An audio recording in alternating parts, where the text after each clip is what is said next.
अवैध दारू तस्कर सिल्वासा येथील मुख्य डीलरला स्थानिक गुन्हे शाखेच्या पथकाने सिल्वासा येथून घेतले ताब्यात। दिनांक 7 जुलै 2024 रोजी रात्रीचे सुमारास अवैधरित्या दारूची वाहतूक करणाऱ्या क्रेटा कारच्या चालकाने जाणीवपूर्वक जीवे ठार मारण्याच्या उद्देशाने शासकीय वाहनास जोरात ठोस मारून पसार झाला होता। सदर घटनेत राज्य उत्पादन शुल्काकडील वाहन चालक हे मयत झाले होते, तसेच 3 अंमलदार यांना गंभीर मार लागल्याने ते उपचार घेत आहेत। सदरच्या घटनेबाबत चांदवड पोलीस ठाणे येथे गुन्हा दाखल करण्यात आला असून पोलीस अधीक्षक सो नाशिक ग्रामीण यांनी गंभीर दखल घेऊन स्थानिक गुन्हे शाखेच्या पथकाने क्रेटा कार चालक देविश कांतीलाल पटेल वय 37 वर्ष व त्याचा साथीदार अशफाक अली मोहम्मद शेख वय 22 वर्ष व गुन्ह्यात वापरलेली क्रेटा ही दमन येथून पथकाने ताब्यात घेऊन गुन्हा उघडकीस आणलेला आहे।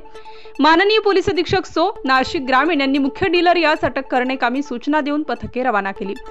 त्यानुसार गुन्ह्यातील मुख्य डीलर राहुल ज्योती सहाणी वय 44 वर्ष राहणार नारोली रोड सिल्वासा गुजरात यास पकडण्यात स्थानिक गुन्हे शाखेचे पथक त्याचे राहते घराजवळ सापळा रचून थांबलेले असताना तो घरात असल्याची माहिती मिळताच पथक त्यास पकडण्यासाठी गेले असता त्याला पोलीस आल्याची चाहूल लागताच तो घरामागील जंगलामध्ये पळून जाण्याचा प्रयत्न करत असताना पथकातील अंमलदारांनी त्याचा जंगलातील चिखलामध्ये पाठलाग करून शिताफीने ताब्यात घेतले।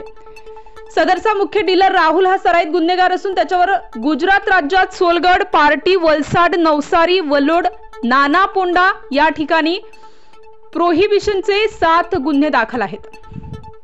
सदरची कामगिरी नाशिक ग्रामीण जिल्हा पोलीस अधीक्षक विक्रम देशमाने, अपर पोलीस अधीक्षक मालेगाव अनिकेत भारती, सहाय्यक पोलीस अधीक्षक श्री सूरज गुंजाळ यांचे मार्गदर्शन व सूचनांप्रमाणे स्थानिक गुन्हे शाखेचे पोलीस निरीक्षक राजू सुर्वे यांच्या पथकातील पोलीस उपनिरीक्षक खाडे, पोलीस हवालदार दीपक गुंजाळ, शांताराम घुगे, पोलीस नाईक प्रकाश कासार, रमेश चव्हाण, देवा गोविंद, नरेंद्र कोळी तसेच तांत्रिक विश्लेषण विभागाचे पोलीस नाईक प्रदीप बहिरम, हेमंत गिलबिले, भाऊसाहेब टिडे अशा पथकाने ही कामगिरी केलेली आहे।